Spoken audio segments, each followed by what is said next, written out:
Hi friends, मैं दीपू आपका and story channel पर स्वागत करता हूं। और आज हम लोग बात करने वाले हैं मुगलों के जो शासन व्यवस्था थी किस तरह थी उस पर बात करेंगे। तो इसमें जो नाम आता है वो नाम है बिजारत।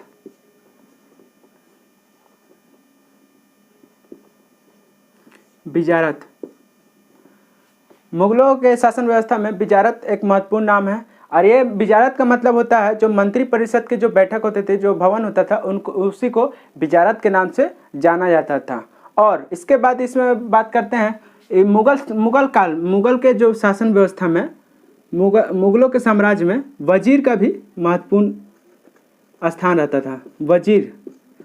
वजीर का भी महत्वपूर्ण स्थान रहता था। किसी भी सम्राटों के लिए वजीर उनके लिए महत्वपूर्ण रहता था किसी भी कार्य को करने के लिए। और तीसरा बात करते हैं काजी।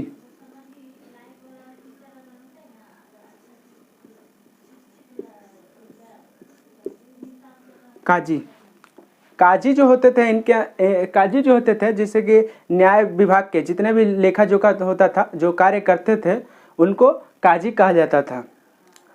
और उसका बाद एक और बात करते हैं, चौथा नंबर बात करते हैं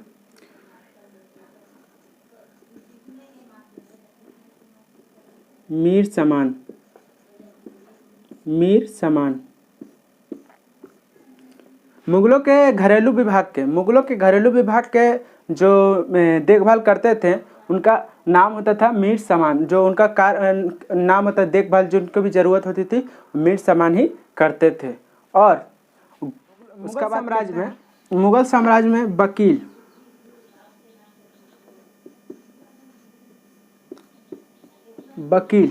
वकील का भी महत्वपूर्ण योगदान रहता था। मुगल साम्राज्य के जो अकबर होते थे, जो बादशाह होते थे, उसके बाद वकील ही देखभाल करते थे पूरे राज्य की। और इसके बाद बात करते हैं दरोगा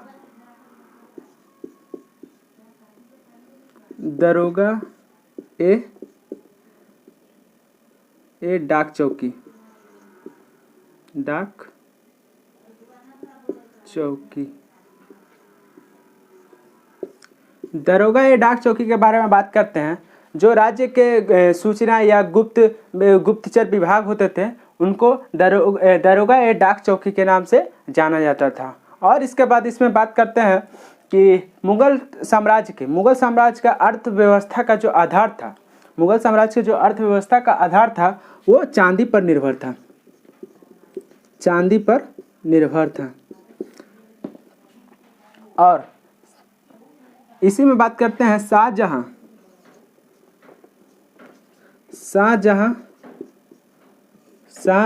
ने आना रुपया जो होता है उसका प्रचलन करवाए थे, राज्यों में जारी करवाए थे आना रुपया का। और इसके बाद औरंगजेब के शासनकाल में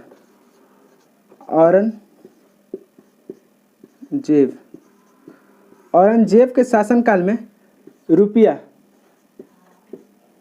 रुपया का छपाई बोल सकते हैं। मतलब कि रुपया का जो छपाई हुआ था बहुत अधिक मात्रा में हुआ था। ऐसे राज्य में भी इसका बहुत बड़े पैमाने पर जारी किया गया था। और इसका बात करते हैं कि सैन्य व्यवस्था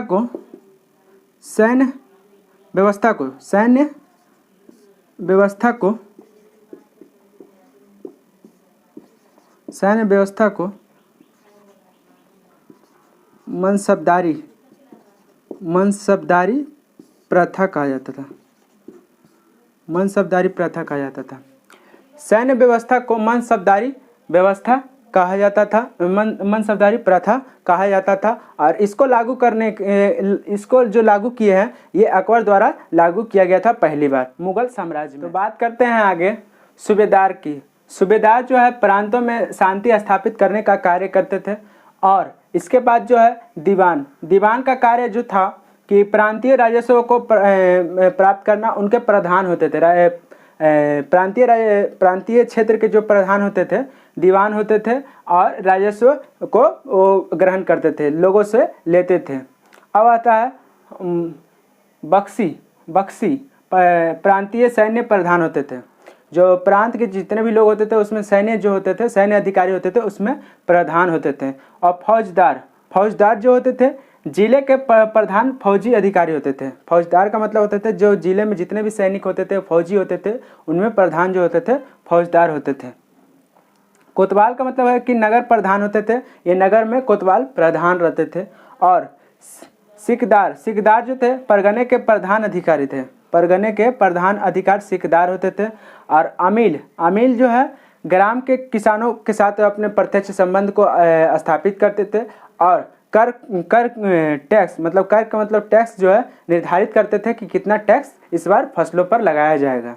ये जो टॉपिक है इसलिए हम आप लोगों को बता रहे हैं क्योंकि क्वेश्चन मतलब कि एग्ज़ाम में जो है कि इससे क्वेश्चन अधिक आता है।